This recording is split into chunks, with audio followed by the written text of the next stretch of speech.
Deal. Travel. Report.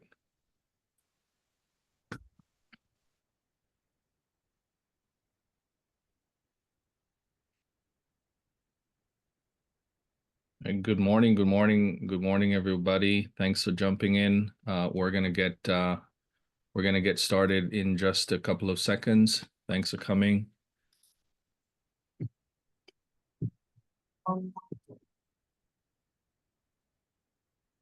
Now we continue to honor and celebrate Black history, and our guests this morning are giving you an opportunity really to be a leader. If you want your voice to be heard, your opinion to be heard, and we're talking about all throughout Georgia to really make a change, this is what you need to tune into. Here with us are Melvin Coleman and Michelle Glover with the Atlanta Black Chambers. Thank you both for being here. Thank you for having us. Yeah, okay. So first, let's just talk about what is the Black Chamber? So we're an organization of entrepreneurs based here in Atlanta, but our membership extends or expands across the world, actually, because Atlanta is an international city. Okay. So we support and assist entrepreneurs to take their business endeavors to that next level. Okay. You know anything about Atlanta, the entrepreneur population is very significant. In fact, the entrepreneur experience is a big part of the ATL experience. So the demand for what we offer is huge because of the city of Atlanta. And there really are a lot of people who try to be business owners here in our city, which is really cool. So why is it important for them to get involved? Well, entrepreneurs, business owners, they need a trusted, reliable source for information, access to resources, exposure for their business, exposure for their brand. Yeah. And so to be connected to the Atlanta Black Chambers is to be in the know. You don't want to miss on a wonderful program or some resources that have been made available. And so when you are connected to the chamber, you find out consistently all the information that you need to know. And this is very important. Awesome, awesome. Good morning, everybody. Thank you for jumping in. We appreciate it. My name is Ricardo Beris. I'm the chair for the Global Opportunities Committee for the Atlanta Black Chamber. And the Global Opportunities Committee, as you may know, we focus on opportunities around the world for our members. If you are interested in being a part of our community, feel free to share that into the chat. We have a number of links in the chat that you'll be able to also look at. When we think about opportunity, we're thinking three things: opportunities in trade, moving commodity and products or services, that is. And I know a lot of people are concerned about what's actually happening with moving commodities between borders. And we talk about also partnership when we think about opportunities, opportunity to partner with each other and to connect with local partners on the ground in spaces where you'd like to be able to do business with. And then lastly, we think about investment. Do we have the capacity to invest, or are we looking for investors? Do we have folks who would like to invest in us? So those are the three things that we talk about when we mention opportunities around the world. And today is a great day for us, and it's a special day because on the Power Hour, we always say the power continues and the hour shall come. We've got literally 60 minutes to do this, but you literally have the rest of the day and the rest of the week to continue the power. And so today is a very special day for us, and we have a special guest, and I would love for you to meet and take some notes. So grab a pen, grab a notepad or your phone, wherever you do that, so you can grab some gems. Some quick housekeeping. We do want you to keep your mics on mute. We do want you to ask any questions that you may have at the tail end. You can post your questions in the chat. You can post information about yourself in the chat. As a matter of fact, we love it when you introduce yourself. I'll be asking two of our members, if you are out there and you'd like to introduce yourself, we would like to spotlight you. Send me a message. We'll bring you up on stage so you can spotlight, and you can be spotlighted. You can talk about your business. We'd love to know who you are, what you do, and how others would be able to help you. This is a recording, so it will be available inside YouTube. You can follow us on social media and rewatch this at a later date in YouTube. And then we also have an in-person network mixer this week. That's coming up tomorrow, actually, at 6 o'clock. If you're in town and you haven't registered for that yet, follow the link in the chat. We'll be posting that in the chat. If you're interested, you can let us know. Come out to actually meet us in person as we get to know each other. So, without further ado, I have an amazing entrepreneur who has done some incredible things so far, and I can't wait to see what she will do in the next 10, 15 years, potentially 20 years, leaving some really, really awesome global legacy. I'm speaking of no other than Dr. Georgette Fraser, more herself, and she is here with us today to spend some time to talk to you about entrepreneurship, about lessons that she's learned and in going global, and some of those things that you may be able to pick up to do this yourself. We also have a poll that we're going to be throwing into the chat. So every week we're looking to do, if you may, a little poll just so that we can check in with you and see, what are your thoughts. So we're going to be doing a poll of the week as well. So if you see a poll coming up, just answer it, and we'll certainly provide the results by the end of the session. So, Doc, welcome. Thank you for joining us. How are you? Let the folks know how you are and who you are essentially, and what it is that you actually do. Okay. Thank you. Thank you. Thank you, Ricardo, for having me. It's an honor and a pleasure to be on GOC's Power Hour. I've been listening from the back end a couple of weeks, and it's really cool to be on the front end. Where GOC is doing some amazing work globally, and it feels really good to be part of it. So, my name is Dr. Georgette Fraser. I am a Jamaican-born native and currently live in America, so Jamaican American. I run a company, a digital transformation company based right here out of Atlanta, Georgia, called Transformation Lead. We specialize in business technology. So think about all the systems that a business needs to operate, everything from your email to your customer relationship management system to your cybersecurity and all the projects in between. We work with a lot of large corporations on their enterprise technology, as well as governments, and that's both locally and globally. And we also, just because it's important to make sure that small businesses and SMEs have the resources that they have, we do the same thing for SMEs. So we help SMEs with their business technology and cybersecurity resilience. Oh, fantastic. So how did you get into this? Did you start this when you came out of maybe college, or like did you have a corporate experience before? How did this whole thing came about? Now that's an interesting story. So I never thought I would be an entrepreneur. I thought I was going to be a lawyer because I don't know how much you know about Caribbean people, but I know Ricardo's from the same island I'm from. But usually you have a couple of careers that your children were going to pursue, and technology was not one of them when I was growing up. So I was going to be a lawyer, and I was at about 11 years old. I was put in front of a computer. I was recruited into a school that they in New York called the computer school, that they had created this concept to be able to help create basically new careers around the technology that was happening around us in the world. So at 11 years old, I was put in front of a computer and I started coding at 11. And not only did I start coding, I started dissecting the computer without permission. I started changing the code behind the operating system. I started doing things I probably should not have been doing. And I guess now it's on record because this is recorded. But I fostered a love for technology. So being an immigrant American, my mom wouldn't allow me to go to my school of choice for law. So technology was my backup plan. So I got into Stanford Law School in California, and I lived in New York, and my mom said, no, you can't go all the way to California. We don't know anyone there. Our small family is here on the East Coast. You can't go there. You need to go someplace local. I'm sure there's law schools in New York. And I was like, well, not ones that I applied to. So let me go ahead and figure something else out. And I decided to study computer science in school.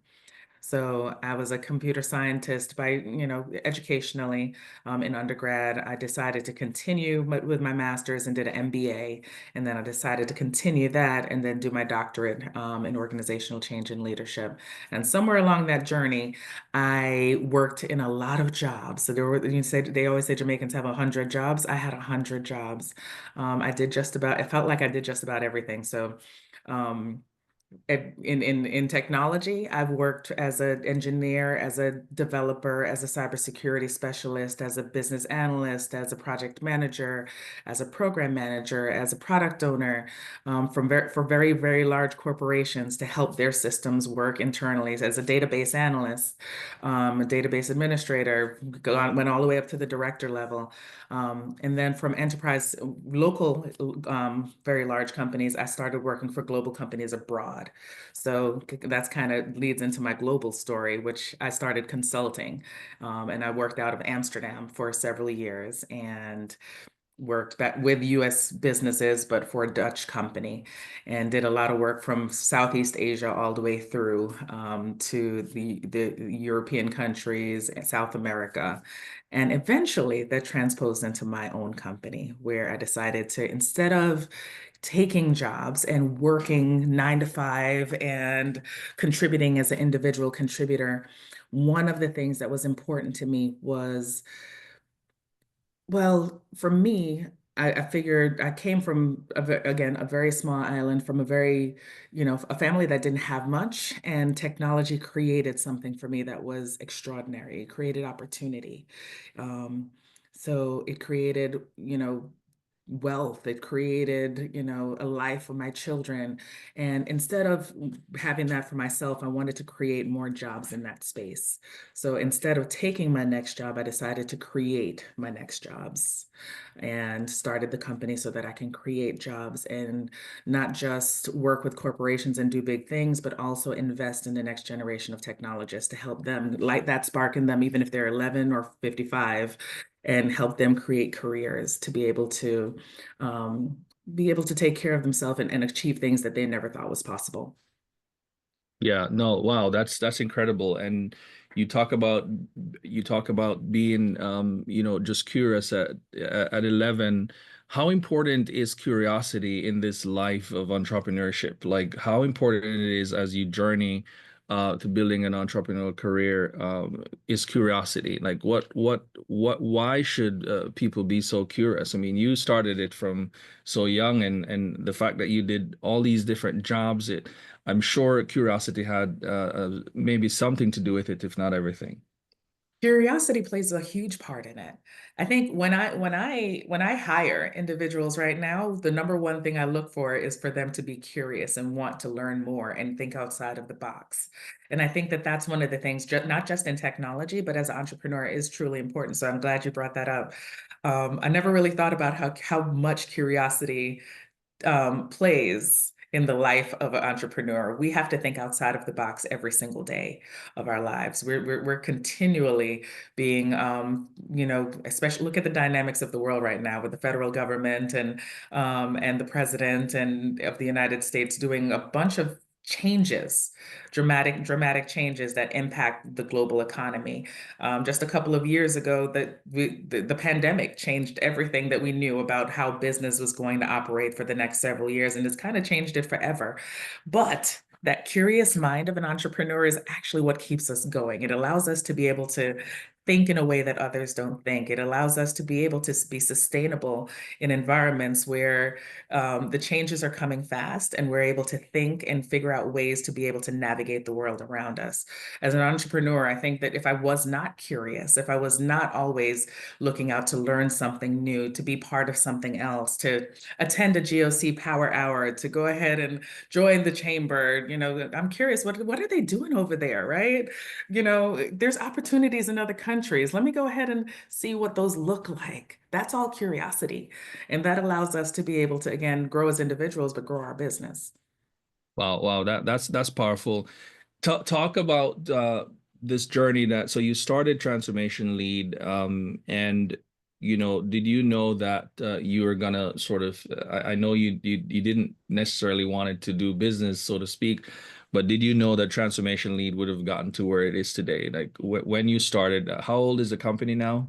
So next Friday makes us 9 years old. So I started the 9 years old. Wow. company, yeah, 9 years ago, Wow. almost. So that's incredible. So you started this 9 years ago.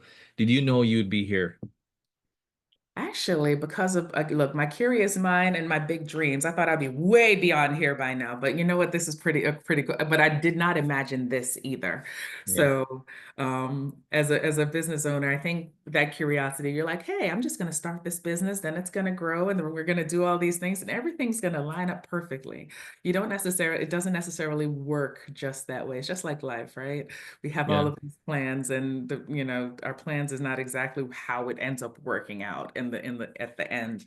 But I didn't know. I definitely did not see myself here now. I did not see myself being on things, being a speaker, talking to people about not just digital transformation and technology, but global opportunities and being, doing leadership and empowerment speaking. Life kind of does its own thing, and you kind of hold, for me, I feel like I'm holding on and just holding on for the ride. If you think about a roller coaster and just trying not to, even when you're scared, just holding on and making sure that you make it, right? Yeah. So the company right now is doing some really amazing things. I never thought that I would have a multinational company. I never thought I would be purchasing buildings for a company and have, didn't think that I definitely could not have painted this picture. Wow, wow. Now that's incredible. And so talk a little bit about multinational because the audience here very much interested in international business. And I see a couple of folks here from different countries, all the way from Dubai to Germany and UK. I see a number of folks in here. When did you make that decision that you wanted to take this business to a multinational status? Your first and tell us where you are internationally because you are in one country and you're building into others. But talk to us about that journey when you make that decision and where you are now with that. Okay. I always knew that I was going to, my plan was always to service customers across the world, just because of my experience and the network that I had. So the companies that I worked with across Europe and Asia were some of our first customers. So because I had that network, we started servicing a global framework, even though I didn't really understand what a global business really was. I figured we could sit here in Atlanta and we can do anything across the world because the world was at our fingertips. Not to mention we have the biggest, most transient airport in the world right here in Atlanta, Georgia, where we can get just about anywhere. Um, right now we have offices in Atlanta, Georgia, as well as in West Africa, in Ghana, and we have team members across most continents. And again, that vision was not necessarily something that started that way, but I knew that we were going to work with customers across the world. Didn't know how challenging it would be from a trade perspective, and how, some of the things that we had to navigate when we truly became national, when we started going to countries and setting up a presence and really working with governments globally and working with businesses globally and figuring out how to make sure that little things like, hey, how do you get paid if you're working in another country? How do you establish a business in another country? Can you establish a business in another country? Do you need a conduit? What are how do you create partnerships to be able to aid in your growth? There's a bunch of stuff that I didn't know. I thought you just got customers and you delivered your service. And I think that that's what most business owners do. We're really good at something and we're like, anybody who wants to buy it, I'll sell it to you. But being global it's a journey. It's definitely a journey with lots of twists and turns. Yeah, and I'm curious about the first set of things that you thought about. So you're in Ghana, before you went there, like what were some of the first things you did, to then help you to make that decision to go into Ghana? So before I decided that we would have a location in Ghana, the first thing that happened is, well, several people said, hey, G, I have opportunities in Ghana. You should come. And I said, I'm not sure yet. I'm not really sure. At that point, I started doing some stuff in West Africa and the Middle East, and that felt more comfortable to me. I had never been to sub-Saharan Africa. I had never been to West Africa, and it seemed so far away and so distant. And I was like, well, how do you actually like go there and start stuff in places that you have no idea what the landscape could look like? So it was years before I actually decided, that the idea came up, and I kind of pushed it to the side and said, no, they were like, if you come, I'll introduce you to people. If you come, the contacts I had government, my friends had government contacts. They had large corporate contact. They said, if you come, we'll connect you. And I said, I'm not sure. I'm not sure. So what ended up happening is I ended up going there for leisure. I went there for my first leisure trip, and that wasn't planned either. It was like, hey, Georgette, do you want to go to Ghana for my birthday? Yes, I'll go to Ghana for your birthday. Let's do that. For me, that was a reason to enter the market. And I ended up spending about 50% of that trip doing business instead of just celebrating a birthday. I started looking at business locations. We started looking at blueprints. We started setting up partnerships. We started exploring their technology ecosystem. We started creating connections with banks. We started meeting government officials and leaders in different spaces. And that's kind of, again, my entrepreneurial mind. I'm still going to look for opportunities, even though I'm supposed to be on the beach relaxing somewhere. But I ended up spending a good portion of that time just exploring what business could be like. And I remember in Ghana specifically, it felt like home. As a Jamaican American and someone who, of Jamaican descent that lives in America, I went there and everyone looked like me, right? And when you came off of the plane, they looked at you and said, "Welcome home," right? And then you actually explore the environment and you find out a little bit more about how the journey that our ancestors had from West Africa through the Caribbean and into the Americas. And it really felt like I met my ancestors that I never knew existed. And that personal connection allowed me to feel like, hey, you know what? Not only do I want to explore opportunities to be here, but I want to also create jobs here for my extended family. Wow. No, that's amazing. And you touch on it, it's just culture, right? And it's when you move into a new space for the first time and you are looking for that sort of cultural alignment. What was that like? Talk a little bit more about that culture, and was that a big part of why you said, yes, this is the place that I think I could actually do business, because of that alignment that you recognize almost instantly when you went in? Culture is important. I also find that I think like I'm one of those people, say those cliche things like I feel like I'm a global citizen. I'm a citizen of the world. That's really how I feel. I don't feel like I'm just a person of one place.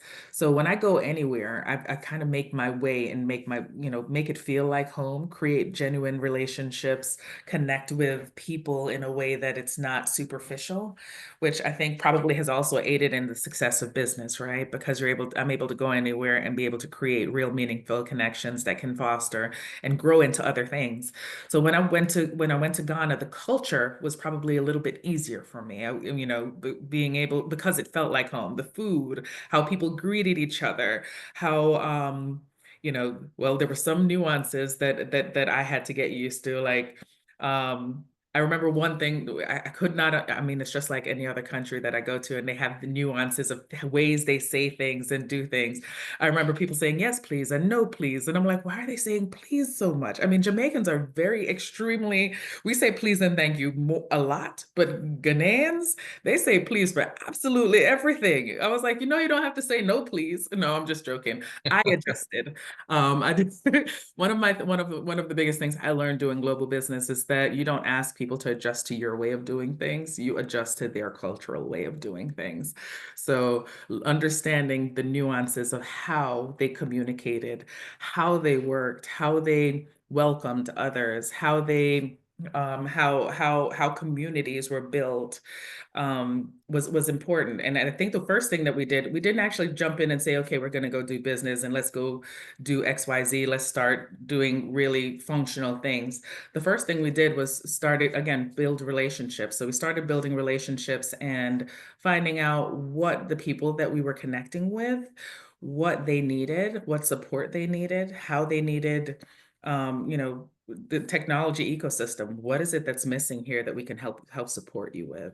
Or if there's nothing that we can help support you with, what can we, if you're already doing something and we can add to it and add, whether it's resources, knowledge, brainstorm, how can we go ahead and put that together?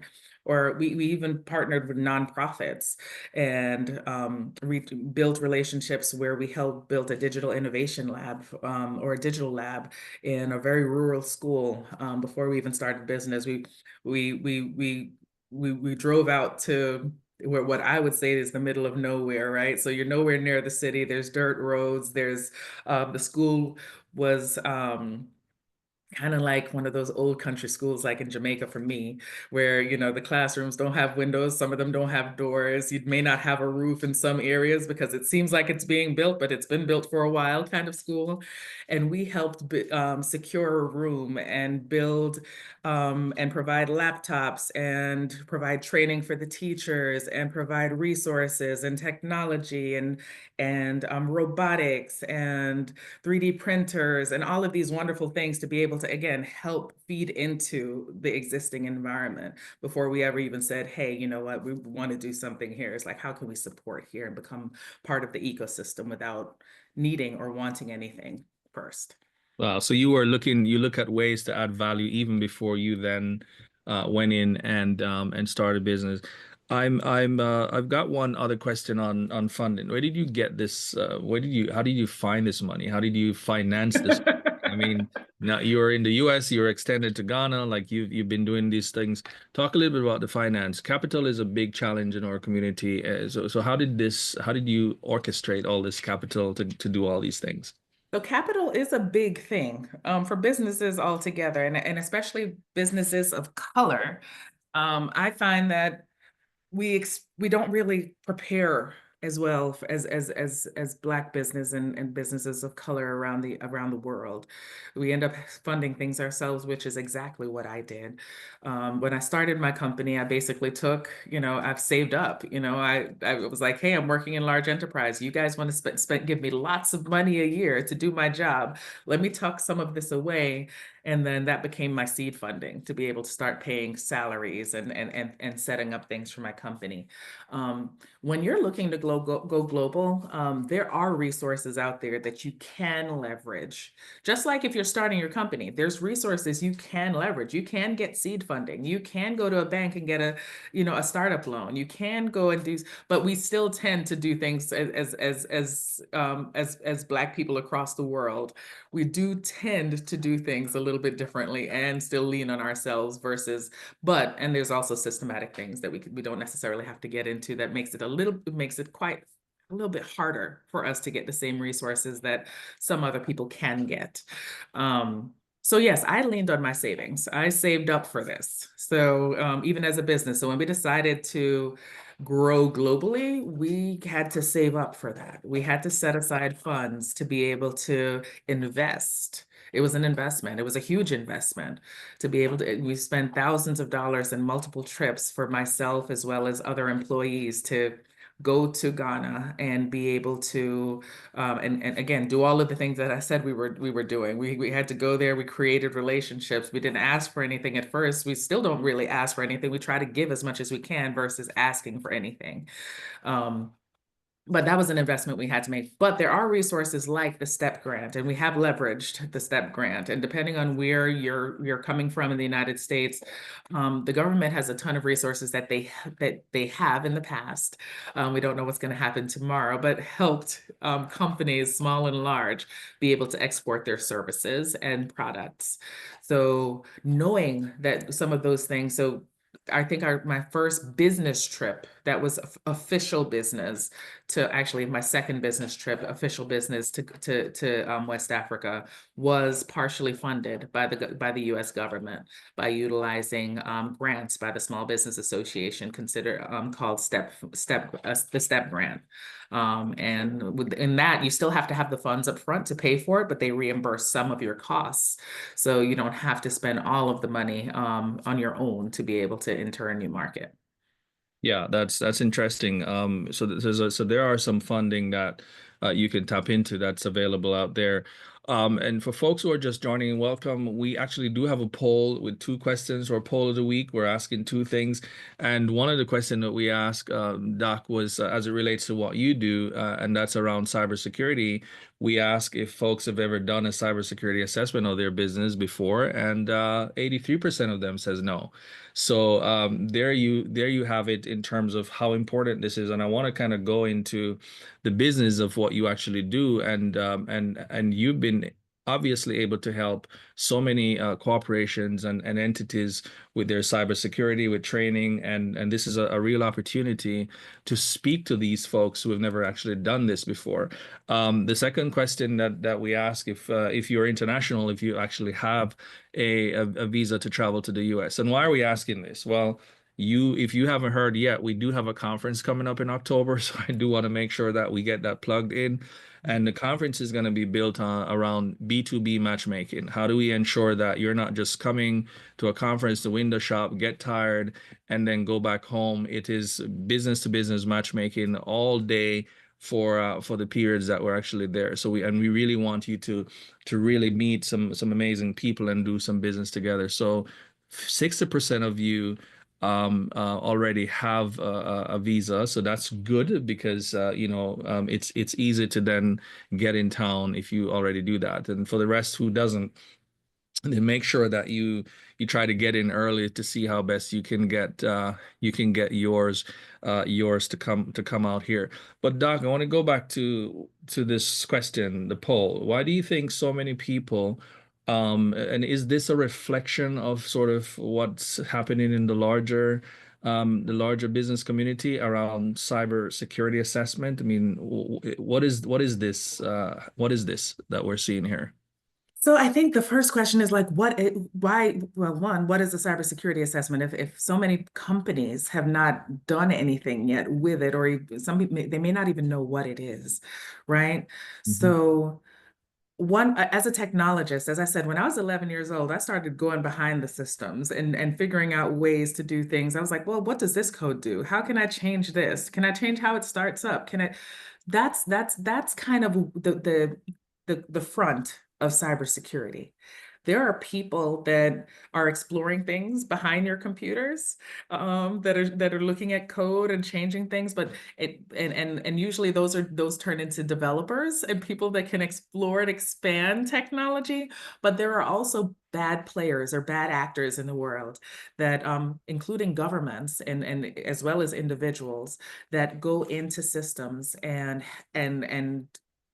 maliciously to hurt people, hurt businesses, and steal money, and steal resources, and steal your intellectual property. As business owners, I find that we don't do enough to be able, especially small business owners and business owners of color and Black business owners across the world, that we don't necessarily stay on top of the technology things that we need to do. Again, we're those people that, I'm a seamstress and I'm starting a sewing company, and all I need to do is sew really well. I don't need to think about technology, do I? Because I'm a seamstress. And it's like, no, you do. The digital world around us is changing and it's evolving extremely quickly. And if we don't adopt or adapt to the technology and to the digital world around us, we're going to be left behind. And like in 2020, so many businesses closed because they were not able to go digital really quickly. Right now, businesses are closing every single day by the groves because of cybersecurity. So seeing that over 80% of the businesses in our virtual room have not looked at their cybersecurity, yet it can impact their business negatively, is alarming. And that's one of the reasons why our company, even though we've worked with, we worked with the giants like Delta Airlines, we worked with, I mean, we just did a lot of work for several banks across the world to help them with their cybersecurity infrastructure and resilience. Just this weekend, the City of Atlanta Airport thwarted a cybersecurity attack because they had resilience measures in place to say, hey, someone is in our system, and let's isolate this and make sure that they can't shut us down or create a larger impact. And businesses, we should be doing that every single day. And it's not hard, and it's not, I mean, that's the reason why we're here. We're here, our company exists to be able to make sure that, if you need a seamstress, if you can't sew, you're going to go ahead and go hire the seamstress, right? Either that or you're going to like prick your finger. I've done that a billion times, pricking my finger with the needle, trying to sew something up. But if you want a professional, you go ahead and get a professional service to come in and help you with that. So one thing that we do is help businesses with their cybersecurity, and that starts with an assessment. The cost, a lot of businesses are closing on a daily basis. 95% of cyber attacks right now are preventable, but the majority, I want to say it's about 80% of them are focused on small businesses, and small businesses aren't prepared. So again, what does that attack mean? It means that they could come in your system and shut down everything that you have. They can take away every invoice you've ever created, all of your intellectual property. They can shut down your website. They can make sure every computer that you've ever used to do business, including yours or your employees, never work again. And you may not have access to anything that you've had online or you think is physically backed up on it's like, hey, it's in my laptop. It may be in your laptop and you may never have access to it again because of a cybersecurity attack.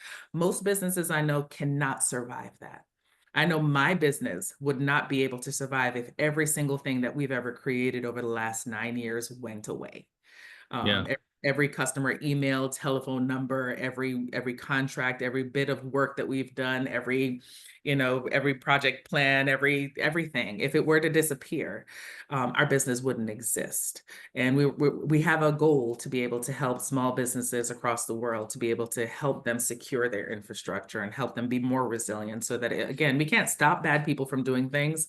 Yes, I can go in the computer and kind of change up the code a little bit, but if somebody's actually paying attention for you and saying, hey, Ricardo, somebody is inside of your company looking at your information, and they may just shut everything down. Before they do that, if we can isolate it and help your company be resilient and continue to move forward, that's our goal with us from a cybersecurity perspective. Good at this. Yeah, and that's amazing, and a lot of times, and I think I've probably even learned this from you. Just as simple as be careful of the emails you're opening and the attachment you're opening from unknown senders, because this is a nice way of getting into your system. Those are some interesting things to remember. If you don't really know the sender, one thing I like to do is to just sort of right click on the sender just to see whose email address it is, or right click the attachment to see where's it linking to, not to click on it, but you can right click it, copy it, maybe paste it into your browser. It's a little bit of a tech tips, but that's amazing, Doc, that you've been able to help so many people around just protecting what matters most to them. We've spent a lot of time building business, and it can go away this quickly if you're not if you're not careful, and if you don't have those preventative measures in place. Which is bringing me to the next question around risks, right?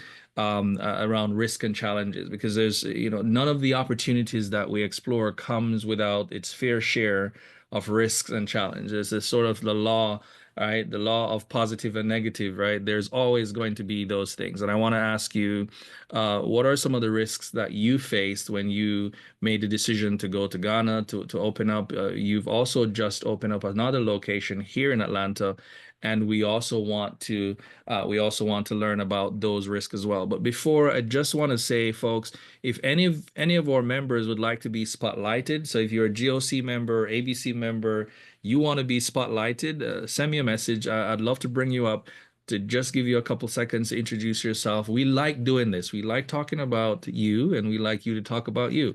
So reach out. Talk a little about the risks and the challenges that you faced, that you encountered as you grow this business. Oh, wow. There's always a risk and there's always a challenge. It feels like they come rolling every single day.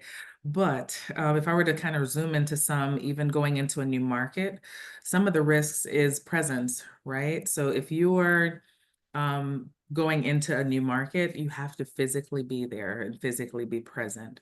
And again, we talked about funding and how do we utilize resources.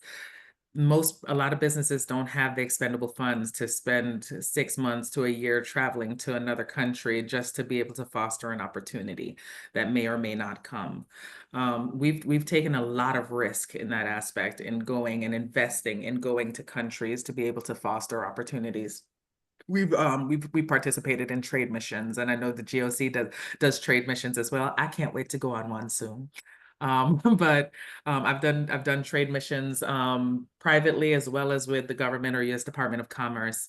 And sometimes you go there and you spend a lot of money, spend a lot of resources, and then as a business owner, you may not have the money and resources and time to follow up to get this done or to go back to the country to be able to get that second or third meeting. I've had people that said, "Hey, Georgette, you're in town for 2 weeks this time. I need to meet with you. And if I can't meet with you, we can't get this deal done, or you'll have to come back to get this deal done." And that's another several thousands of dollars to be able to have to come back to get a deal done. And it may or may not get done. So those are decisions that I've had to make where they're like, if we can't meet in person, we can't do this. And it's like, okay, well, we're either going to meet in person or I know we can't do this, right? Another challenge that I think I face is we talked about culture. Different countries have a lot of different nuances from a cultural perspective, whereas you may think, for example, I think when a lot of technologists, and technology companies outsource to Asia for a lot of their technology needs. And culturally, some things we do, like nodding our head yes, means something here, but nodding your head yes in India means something completely different. So we're thinking they're nodding in agreement, but nodding means something else in their culture. And if you don't know, you don't know, right? So we have those cultural challenges that we've had to face and be able to overcome. There's also been things like political challenges. So right now we had there's a couple of projects we had globally that were funded by some agents. Some of these agencies don't exist today because in the last 2 or 3 months they were dissolved by the U.S. government, right? So projects that we had based on political changes have caused some challenges in our midst. We were looking and doing some work in South Africa, and the election cycle, having a new president come in, or even the idea of just having an election, whether it's the same president or not, or same prime minister or not in some countries, can impact how and when business will get done. It can put a stall on something. Something can be moving very rapidly and it's like, hey, this is going to get done and I'm so excited, we're going to close next week. And but stop because politics just happened. And that can put a 1-year stop, it could be a 2-year stop, or it could be a forever stop. And everything that you've invested in it can change in a moment. I know that some of, especially from a political perspective, some of the buyers that I'm working with in other countries, they may be the buyer of technology because they were appointed over technology by the prime minister. And 2 months later, it's like, no, they're not over technology anymore. They've been reassigned to a different cabinet and is making a different decision somewhere. So from a global perspective, there's a whole different set of risks outside of just our regular business risks that we look at. We talked about cybersecurity risk, right? 60% of businesses, if they have a cybersecurity attack, will close. And a lot of small businesses don't make it to 5 years, even without a cybersecurity attack. So put something like that in the mix and say, okay, well, we don't even know if we're vulnerable or not, or if somebody's in there messing with our systems. But at least we close the doors to our offices. Yeah. That's very, very helpful. We do have one of our member, Queen Shanta Hereford. Queen, if you can just come off mute and come on. Let's hear from you. Introduce yourself and talk a little bit about your business, real quick. Grand Rising, everyone. Queen Shantae here. Glad to be a part of this conversation this morning. I wanted to jump on. My company's name is Shantae Lene LLC.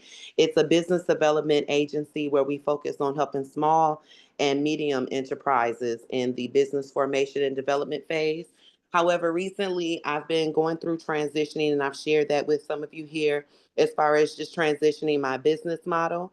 So I am going through a cohort for government contracting, but additionally, my partner and I had launched a business to focus on the gold market. So the reason I got on the call today, though, is that an opportunity landed in my lap to present a letter of intent to the government in Guinea. And so I submitted the letter of intent. This is for a road and bridges project infrastructure. And initially, I'm getting somewhere, Ricardo. I know I'm taking time. I'm getting somewhere. But so initially, it was for roads and bridges. But when I responded with my LOI, I responded with additional components that our team could add, because I do have some allies who specialize in IT, in agriculture, and workforce training and development. And so, to make a long story short, they are very interested in the letter of intent, and there is a ministerial delegation coming here to the U.S. in this month on the starting the 24th, and they'd like to meet with me and some of those who I have brought into my consortium. There are still opportunities. If you specialize in development as far as infrastructure or workforce training and development, agriculture, solar, or any of those different industries, I would love to just have a brief conversation with you to see if possibly you may be a good fit for this consortium.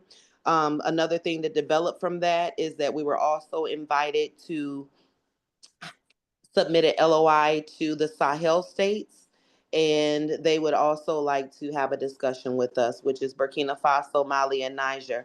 So this is way above my head, everyone, just to be honest, and I could use some support and some assistance. If you have the skills and ability, I would love to bring you into the opportunity. Thank you, Ricardo. Awesome, awesome. Thank you. Thank you, Queen. We appreciate it. If you want to be in touch, this is something that I think, if you're interested, you can reach out. If you have any questions for Dr. Georgette, please put them in the chat. We can start asking her some of the questions that you have. But if you would like to actually ask the question yourself, raise your hand, and we can give you a chance to ask a question. One question I saw came in earlier, Doc, was around the country that you're planning to move your company. I think the question might be, where else are you going? So you're in Ghana. Where is the next country that you're going to be heading for transformation lead, or you're thinking about? So we're currently in Ghana. We were looking at other locations in sub-Saharan Africa, but that's kind of on hold until politically we understand what's going to be happening.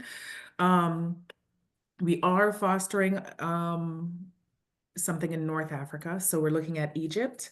We'll be announcing a new partnership with our Egyptian partner and starting to establish a presence there. We are definitely expanding to the Caribbean. So as a Jamaican American, again, my biggest goal in creating a company was to create jobs and opportunities and be able to foster the economy and help grow wealth. So what I said, Ghana feels like home, Jamaica is home. So we are going to be establishing a presence and office in Jamaica. Yeah, awesome, awesome. And I want to ask you, and someone had asked, how can we contact you? I think that might have been for Shanta, but we're also going to ask you about sort of how can people be in touch with you. You recently opened, and I was at that ribbon cutting, and congratulations again, obviously, for making that move. And you recently opened a location here in Atlanta. Talk to us a little bit about that new location, and for folks who are actually in town, how can they support that? So there's a couple of things. So yes, thank you so much, Ricardo, and thank you for coming and being part of it. So we did our ribbon cutting for our new Innovation and Cybersecurity Center here in the Atlanta metro area last month. So this is the space not just for our corporate office here, but we also have training rooms that's available for us to do trainings for business owners as well as workforce development.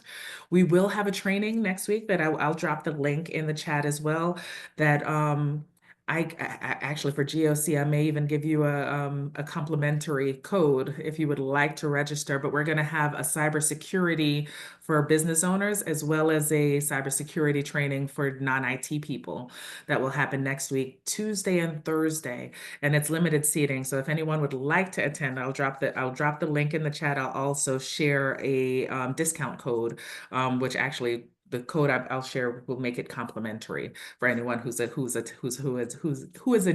member. But as I said, I started this company to help create jobs, and to do that, we can't just work with large corporations and governments and just hire people that are already doing what they're doing. So in the last couple of years, we've advanced and grown our both our SME services as well as our workforce development, helping to create more jobs in technologies. So we're doing and we're helping to educate our SMEs on technology, innovation, AI, cybersecurity, as well as upskilling your employees to be able to support your businesses more from a technology perspective. But we're also working with nonprofits, governments, and schools to be able to upskill students and the next generation of technologists and help people transition in their careers into technology careers by providing that technology training. So our center is open Monday through Friday, even on weekends now for training. And if our community needs training rooms and you need to, and you're on our side of town, reach out to me as well. I'll share my information so you can reach out if you need resources. Oh, that's amazing. Thank you for that offer. I'm sure our members would love to come join you to learn about that piece. So this is awesome, Doc. Abdul is one of our members, and he wanted to introduce himself. Abdul, if you're here, just go ahead and unmute, jump on camera. Let's hear about you and your business real quick. Yeah, thank you, Ricardo, for giving me the opportunity to introduce Jatal. So I have been a member of GOC since April last year so now a year now. Basically, what we do is we help the Africans living here in the United States to be able to send money back home and invest at the same time. So from next week, we will go live with our money transfer feature, enabling transfer from the United States and Canada to 21 countries in Africa. We provide the best exchange rate and lower fees because we are able to leverage the USDC to be able to do it. The second phase, which is going to happen by the end of the year, is to enable investment in government bonds. So currently, for example, Senegal is where I'm from, a country whereby that used to rely a lot of foreign aid and money from international banks. Recently, they have started requesting the diaspora to acquire their bonds. And since our infrastructure is not ready yet, but from December, by the end of the year, it's pretty much our system will be able to enable investment into these bonds. So if anybody is interested, to let us know or to help us connect with officials that can allow us to have access to these bonds and make it available on our platform, we will highly appreciate it. Thank you. Awesome. Thank you, Abdul. Congrats on launching your product. Best, wishing you all the best in that. So while we wait, if you have any other questions for Dr. Georgette, please feel free to jump in now, and so that we can get it to her. But Doc, I wanted to ask you about sort of your advice for those of us who are listening, saying, like I actually just started to connect with a country. I'm looking to get in. I'm looking to start my business there, expand there. I need some advice. I need some feedback, or I'm in a few countries, or I'm nervous. I'm a little scared to even make the first move. What advice would you give to those folks who are on the call on how you've been able to overcome those pieces and how to really think about this? Well, I would say how I overcome it is I do it scared. I'm scared all the time. Most people think that I'm adventurous and I do all kinds of things and I do it scared because it scares me every single time I have to do something that is outside of my comfort zone. And what I've learned is that I never let fear stop me. I let it fuel me because what's way worse than fear is regret. So fear is something, again, that would be my number one piece of advice is if you can do it and you're prepared to do it scared. There's not one job interview that I went into that I didn't have like knots in my stomach. And I was like, regardless of how confident I was, I knew I had it in the bag. I had knots in my stomach and butterflies every job interview, but I walked out of each one like, yes, I got that job. I know I did.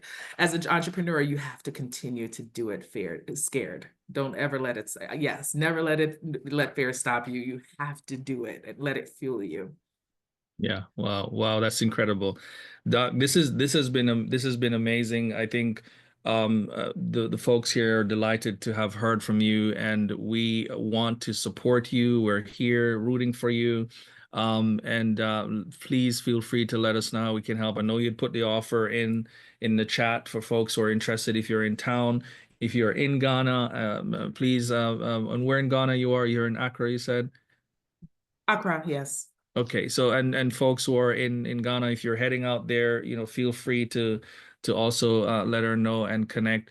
I think this is good. This is community, and we need to know where we're operating. So if you see Dr. Georgette, if you see something on Transformation Lead, go to their website, support them, make sure you refer and connect other folks.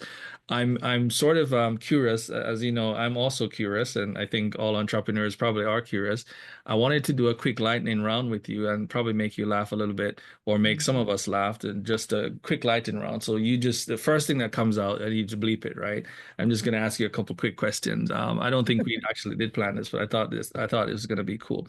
Ready? Go for it. All right. First place you visited. United States. Favorite food. Lobster, seafood. Pet peeve. Ooh, redundancy. Opportunity next. Colombia. All right, awesome. That was great. That's all I had. So I don't have anything else. But folks, as we always say, the hour usually comes and the power continues. You have it within you to do this. Please feel free to lean into each other and continue the power. We're also going to go to East Africa, and then we go to West Africa as part of our upcoming delegation. So August, we're planning to do East Africa. So if you want to be on that ride with us, express your interest. Let us know. We're going to be doing Kenya, Ethiopia. We're going to be doing Tanzania, and we're also going to be doing Uganda. So we're going to be hitting 4 spots in August. Reach out to us if you're interested. We'd love for you to hop on. Do it scared. I mean, hey, this is how it actually works, guys. We really thank you. I know that we're coming up on time here.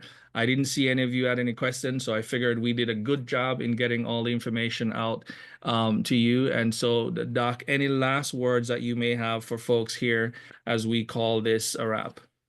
Well, I did drop in the chat my LinkedIn. I also gave you my personal direct number. I also gave you the link to the class and a discount code that will make it free for GOC members, as well as I'm offering anyone on the call that has not had a cybersecurity assessment. We will do a free cybersecurity assessment for you if you reach out.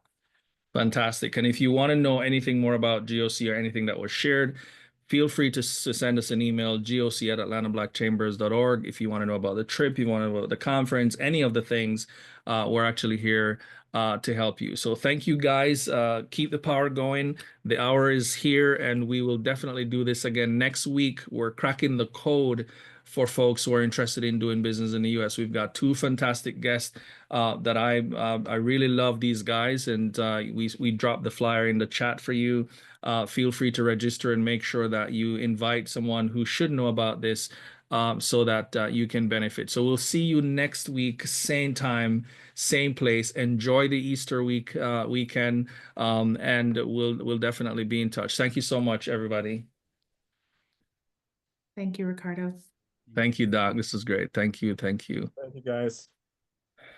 Thank you. Day. Thank you. Thank you, Ricardo. Thank you, everyone.